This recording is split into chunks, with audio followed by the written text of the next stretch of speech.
Hello મિત્રો, તમારા બધાનું સ્વાગત છે ફરીથી આપણા વિડીયોઝમાં. તો જેમ કે આપણે આગલા લેક્ચરમાં સરસ ડિસ્કશન કર્યું હતું ઇવેન્ટ વિશે, રાઈટ? હવે ઇવેન્ટ શું હોય છે? તો ઇવેન્ટ સિમ્પલી શું વસ્તુ છે? જેમ કે અહીંયા હું તમને સરસ રીતે સમજાવ્યું હતું કે જ્યારે પણ કોઈ ઇવેન્ટ હોય છે, યાની કે આગલા લેક્ચરમાં આપણે કઈ ઇવેન્ટ વિશે સમજાતા તો કે આપણે મોનેટરી પોલિસી વિશે શીખ્યા હતા, રાઈટ? તો હવે જ્યારે પણ કોઈ ઇવેન્ટ હશે તો એ કોના ઉપર અફેક્ટ કરશે? માર્કેટ પાર્ટિસિપન્ટ ઉપર અફેક્ટ કરશે. માર્કેટ પાર્ટિસિપન્ટ કોણ છે?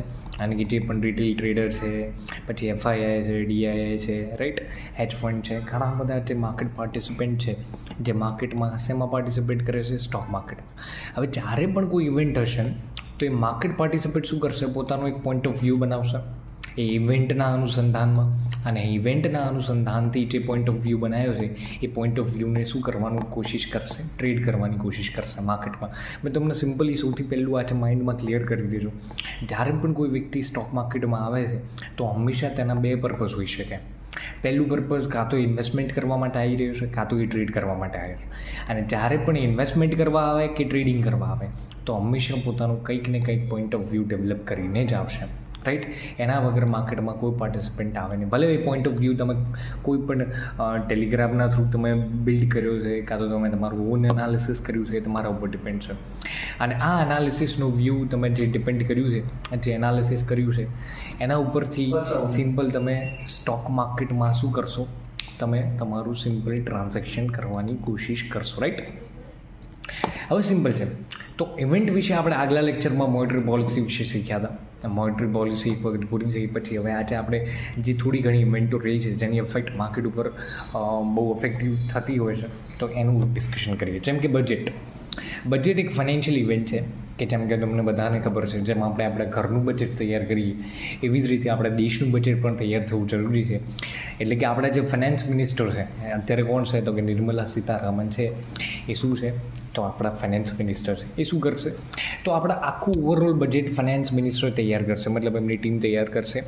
હવે બજેટ કેવું હોય કે હર એક પર્ટિક્યુલર સેક્ટરને આપણે કેટલું આ વર્ષે ફંડ એલોટ કરીએ છીએ અને ફંડના હિસાબથી એ પર્ટિક્યુલર સેક્ટર ગ્રો કરવાની, કાં તો ડે ટુ ડે જે એક્સપેન્સીસ છે એ રન કરવાની કોશિશ કરવાની છે, રાઈટ? તો બજેટ હરેક પર્ટિક્યુલર સેક્ટરને કંઈક ને કંઈક બજેટ આપવામાં આવશે. એ બજેટમાંથી જ તમારે આખા દેશનું જે પણ અલગ અલગ સેક્ટર છે એના હિસાબથી ચલાવવાનું છે, રાઈટ? તો બજેટ તૈયાર થાય અને બજેટ જ્યારે એનાઉન્સ થવાનું હોય, યાની કે બજેટ ડે આપણે કહીએ, તો બજેટના દિવસે શું હશે કે નિર્મલા સીતારામન યાની કે જે ફાઇનાન્સ મિનિસ્ટર છે એ શું કરશે? સ્પીચ આપશે. સ્પીચ આપશે શેના વિશે? તો કે બજેટમાં શું શું ચેન્જીસ કર્યા છે, શું બજેટ એનાઉન્સ કરશે, રાઈટ? તો એ બજેટ એનાઉન્સ થતું હશે ત્યારે શું છે એ બધા જ માર્કેટ પાર્ટિસિપન્ટ શું કરશે? ઓબ્ઝર્વ કરશે અને એમના word to word market react કરે છે. યાની કે બજેટ એક સ્પેશિયલ ઇવેન્ટ છે જેની અફેક્ટ સ્ટોક માર્કેટ ઉપર થશે. અને ઇવેન્ટ કેવી રીતે અફેક્ટ કરે? તો માર્કેટ પાર્ટિસિપન્ટના સેન્ટિમેન્ટને હર્ટ કરશે. યાની કે માર્કેટ પાર્ટિસિપન્ટના સેન્ટિમેન્ટને ચેન્જ કરશે અને એ જ સેન્ટિમેન્ટના હિસાબથી માર્કેટ પાર્ટિસિપન્ટ પોતાનો પોઈન્ટ ઓફ વ્યૂ બનાવશે અને પોઈન્ટ ઓફ વ્યૂના હિસાબથી ટ્રેડ કરશે, જેના કારણે સ્ટોક માર્કેટમાં અફેક્ટ થશે. તો બજેટ ડેના દિવસે શું છે કે માર્કેટ જનરલી બહુ સરસ રિએક્શન આપતું હોય છે. તો જ્યારે પણ તમને ખબર પડે કે આજે બજેટ ડે છે, યાની કે એક સ્પેશિયલ ઇવેન્ટ છે, તો માર્કેટ એક એક્સ્ટ્રા ઓર્ડિનરી મૂવમેન્ટ આપી શકે છે. એ દિવસે ધ્યાન રાખવું પણ જરૂરી છે કે તમારી અગેન્સ્ટ માર્કેટ ઓપન મૂવ થાય છે તો ડેફિનેટલી તમારે તમારી પોઝિશન કવર કરી લે. એ બધું આપણે ડિટેલમાં પછી શીખીશું, બટ અત્યારે એટલું યાદ રાખો કે બજેટ એક ઇવેન્ટ છે કે જેની અફેક્ટ માર્કેટ ઉપર બહુ સરસ રીતે થાય છે. સેકન્ડ છે કોર્પોરેટ અર્નિંગ એનાઉન્સમેન્ટ, મતલબ ક્વાર્ટરલી રિઝલ્ટ. હવે ક્વાર્ટરલી રિઝલ્ટ શું છે? તો જો ક્વાર્ટર મતલબ 3 મહિનાનો સમયગાળો. હર 3 મહિનાના સમયગાળા પછી, જેમ કે મેં તમને શરૂઆતમાં કીધું હતું કે જ્યારે પણ કોઈ કંપની છે, અત્યાર સુધી પ્રાઇવેટ કંપની હતી, પણ જ્યારે એક વખત આઈપીઓ લઈને આવે છે, મતલબ સ્ટોક માર્કેટમાં લિસ્ટ થાય છે, એટલે કે પ્રાઇમરી ટુ સેકન્ડરી માર્કેટમાં આવે છે, એટલે હવે એમાં પબ્લિક પણ પાર્ટિસિપેટ કરે છે. અને પબ્લિક જોડે પણ એ કંપનીના શેર્સ છે, રાઈટ? તો પબ્લિકને બધી જ ટ્રાન્સપરન્સી, પબ્લિક સાથે ટ્રાન્સપરન્સી મેન્ટેન કરવાનું કામ કોનું છે? તો કંપનીનું છે, રાઈટ? એટલે કંપની શું કરશે? બધું જ કંપની પોતાના રિઝલ્ટ, પોતાનું વિઝન બધું થોડા ટાઈમે માહિતી આપતી રહેશે. કોને? તો પબ્લિકને, રાઈટ? જેને આપણે શું કંઈ ઘણી વખત કહેતા હોય છે વર્ષે જે આપણો એન્યુઅલ રિપોર્ટ આવે, કંપની એન્યુઅલ રિપોર્ટ બહાર પાડે, એવી રીતે હર ક્વાર્ટરલી સમય, મતલબ હર 3 મહિનાના સમયગાળા પછી કંપની શું કરશે? પોતાના રિઝલ્ટ ડિક્લેર કરશે, જેને આપણે અર્નિંગ એનાઉન્સમેન્ટ કહીએ કે ક્વાર્ટરલી રિઝલ્ટ એનાઉન્સ થયા છે, રાઈટ? યાની કે હર 3 મહિને શું કરશે કે અમે આ વર્ષે આટલું આ મહિના 3 મહિનામાં અમે આટલું રેવન્યુ જનરેટ કરી છે, આટલું કેટલું પ્રોફિટ કર્યું છે, આ બધું જ હર 3 મહિનાના સમયગાળે હર એક સ્ટોકમાં તમને જોવા મળશે, રાઈટ. તો કોર્પોરેટ યાની કે જે કોર્પોરેટ અર્નિંગ અનાઉન્સમેન્ટ છે એ સ્પેસિફિક કોને અફેક્ટ કરશે? સ્ટોકને અફેક્ટ કરશે. કેમ સ્ટોકને અફેક્ટ કરશે? ડેફિનેટલી એ સ્પેસિફિક સ્ટોક રિલેટેડ છે. હવે ટાટા મોટર્સનું રિઝલ્ટ આવ્યું છે તો ડેફિનેટલી મહિન્દ્રાને અફેક્ટ ના કરે. કેમ કે એ સ્ટોક સ્પેસિફિક છે, રાઈટ. તો એને શું થઈ ગયું કે આ જે ઇવેન્ટ છે એ પર્ટિક્યુલર સ્ટોકને જ અફેક્ટ થશે. બીજું નેક્સ્ટ, તો તમને હર ક્વાર્ટરના જેમ કે તમને હવે અપડેટ રહીશો કે જ્યારે પણ ક્વાર્ટરલી રિઝલ્ટ આવવાના હશે તો તમે એટલીસ્ટ તમારા માઇન્ડમાં એટલો કન્સેપ્ટ ક્લિયર હશે કે ક્વાર્ટરલી રિઝલ્ટ શું છે અને એની અફેક્ટ શું માર્કેટમાં હોઈ શકે. એટલે જો તમને ખબર છે કે જો ક્વાર્ટરલી રિઝલ્ટ બહુ સારા હશે તો સ્ટોક મેઇનલી પોઝિટિવ રિએક્શન આપશે, અને કોર્પોરેટ રિઝલ્ટ ખરાબ છે તો ડેફિનેટલી છે કે માર્કેટ પાર્ટિસિપન્ટનો સેન્ટિમેન્ટ હર્ટ થશે અને ડેફિનેટલી પ્રાઇઝ ઉપર અફેક્ટ જોવા મળશે, રાઈટ. એ પછી બધું ડિટેલમાં ડિસ્કશન કરીશું કે કેવી ઇવેન્ટની કેવી અફેક્ટ થઈ શકે. બટ ફાઇનલી બીજી એક ઇવેન્ટ છે જેને આપણે નોન ફાઇનાન્શિયલ ઇવેન્ટ કહીએ. હવે નોન ફાઇનાન્શિયલ ઇવેન્ટ શું છે?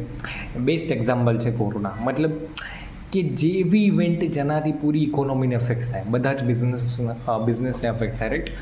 તો એવી ઇવેન્ટને શું કહીશું આપણે? Non financial event. હવે જો હું તમને એક સરસ એક્ઝામ્પલ આપું, એના થ્રુ તમને ખબર પડી જશે કે કેવી રીતે આખી ઇકોનોમીને અફેક્ટ થાય છે. જેમ કે જો કોઈ વ્યક્તિ છે કે જે સરસ ફૂડ ડિલિવરી કરે છે, રાઈટ, એને ટિફિન સર્વિસ ચલાવે. હવે ટિફિન સર્વિસમાં એ ડેઇલીના 200 થી 300 લોકોને ટિફિન આપે છે. એટલીસ્ટ જસ્ટ એક્ઝામ્પલ છે, રાઈટ. હવે ચલો ને 500 રાખીએ કે 500 જણાને ટિફિન સર્વિસ આપે. હવે એણે એ વ્યક્તિએ પોતાની નીચે 10 થી 20 જણાને કામે રાખ્યા છે ટિફિન સર્વિસ તૈયાર કરવા, સર્વ કરવા, મતલબ ફૂડ ડિલિવરી કરવા, બધું બને ઓવરઓલ આખો એક બિઝનેસ ચલાવી રહ્યો છે. હવે આ ઓનર શું કરી રહ્યો છે? એમને એમ્પ્લોયમેન્ટ આપી રહ્યો છે, મતલબ એમને સેલેરી આપે છે હર મંથલી. હવે અચાનક કોવિડ આવ્યો. હવે કોવિડના કારણે શું થતું હતું? જે લોકો પહેલાં ટિફિન સર્વિસ એટલી સરસ રીતે એટલે ચાલતી હતી કેમ કે બધા લોકો જે બિઝી હતા, મતલબ જે જોબ કરતા, જે ઘરે જમવાનું બનાવી ના શકતા, એ શું કરતા હતા? ડાયરેક્ટ ટિફિન સર્વિસ ઓર્ડર કરતા હતા. But due to the Covid હવે શું થયું કે બધા જ ઘરે રહેવા માંડ્યા. એના કારણે શું થયું? બધાએ શરૂ કરી નાખ્યું, જાતે ખાવાનું બનાવવાનું શરૂ કરી નાખ્યું. જેના કારણે શું થયું કે આ બિઝનેસને ટોટલ અફેક્ટ થઈ ગઈ, મતલબ આ બિઝનેસ શટડાઉન થઈ ગયો. હવે એના કારણે શું થશે કે ઓનરની ઇન્કમ બંધ થઈ ગઈ, જેના કારણે એમ્પ્લોયમેન્ટ જેમણે 10-20 માણસોને કામે રાખ્યા હતા એમની પણ ઇન્કમ બંધ થઈ ગઈ. કેમ કે જે બોસ હતો એમની ઇન્કમ બંધ થઈ એના કારણે. હવે એ લોકો શું કરતા? હવે એ લોકો જ્યાં રહેતા હતા એ લોકો ક્યાંક એમનો જે સેલેરી આવતી એમાંથી સ્પેન્ડ કરતા, મતલબ કપડાં લેતા, કંઈક ખાવાનું લેતા, મતલબ જે પણ તમે જાણો છો કે સ્પેન્ડ કરશે, ક્યાંક ને ક્યાંક સ્પેન્ડ કરશે. તો એ સ્પેન્ડિંગના કારણે બીજા પણ બિઝનેસ ચાલતા હતા. હવે આ સ્પેન્ડ નહીં કરી શકે તો એ બિઝનેસ પણ નહીં ચાલે. તો એના કારણે શું થશે? આવી રીતે ધીરે પૂરી ઓવરઓલ ઇકોનોમીને અફેક્ટ થશે. કેમ કે બધા જ બિઝનેસને અફેક્ટ છે. તો એને આપણે શું કહીશું? Non financial event. યાની કે એવી અણધારી ઇવેન્ટ કે જેનાથી પૂરી ઇકોનોમી અફેક્ટ થાય, જેનાથી આપણા ઇકોનોમીના બધા બિઝનેસ અફેક્ટ થાય, તો એને આપણે શું કહીશું? Non financial event, right. હવે આ સિમ્પલ હતું, રાઈટ. હવે આ બધી ઇવેન્ટ વિશે આપણે શું કામ જાણ્યું? આનાથી આપણે એઝ અ ટ્રેડિંગ સાથે શું રિલેશન છે? બટ એક આ બેઝિક ટર્મ છે જે તમને એઝ અ ટ્રેડર ખબર હોય તો બેટર ઓપ્શન છે કે સારું છે કે તમને અવારનવાર જ્યારે પણ તમે ન્યૂઝમાં સાંભળશો કે આજે આ ઇવેન્ટ છે, બજેટ ડે છે, મોનેટરી પોલિસી છે, ઇન્ફ્લેશન ડેટા આવવાના, બીજા ઘણા બધા આઈઆઈપી ડેટા, ઘણા બધા ડેટા પબ્લિશ થતા હોય છે જેની અફેક્ટ સ્ટોક માર્કેટ ઉપર અવારનવાર આખા પાછા તમને જોવા મળશે, રાઈટ. બટ ટોટલી આના ઉપર ડિપેન્ડ નથી રહેવાનું. આપણે તો સરસ આગળ આપણા ચાર્ટ રીડિંગ કરતાં શીખીશું. બધું જ એકદમ ડિટેલમાં સરસ આખું સ્ટોક માર્કેટનું A to Z એકદમ બેઝિકથી એડવાન્સ આપણે શીખીશું, રાઈટ. આ જસ્ટ એક ઝલક હતી. હવે આપણે નેક્સ્ટ લેક્ચરથી આપણે ફ્યુચર ઓપ્શન્સ વિશે ડિટેલમાં શીખવાનું શરૂ કરીશું. તો મળીએ નેક્સ્ટ લેક્ચરમાં. ઇવેન્ટ વિશે કોઈ ક્વેશ્ચન હોય તો તમે કમેન્ટ કરી શકો છો. જો વિડીયો પસંદ આવે તો લાઇક, શેર, સબસ્ક્રાઈબ કરી શકો છો. ઘણા બધા લોકો તો વિડીયો જોવે છે બટ સબસ્ક્રાઈબ નથી કરતા, તો પ્લીઝ સબસ્ક્રાઈબ કરી લો અને કન્ટિન્યુઅસલી જોતા રહો વિડીયો, જેથી તમને તમારા માઇન્ડમાં એક કન્સેપ્ટ ક્લિયર થશે અને તમારો સ્ટોક માર્કેટ વિશે એક સરસ કન્સેપ્ટ ડેવલપ થશે. તો મળીએ નેક્સ્ટ વિડીયોમાં. જય હિન્દ, જય ભારત.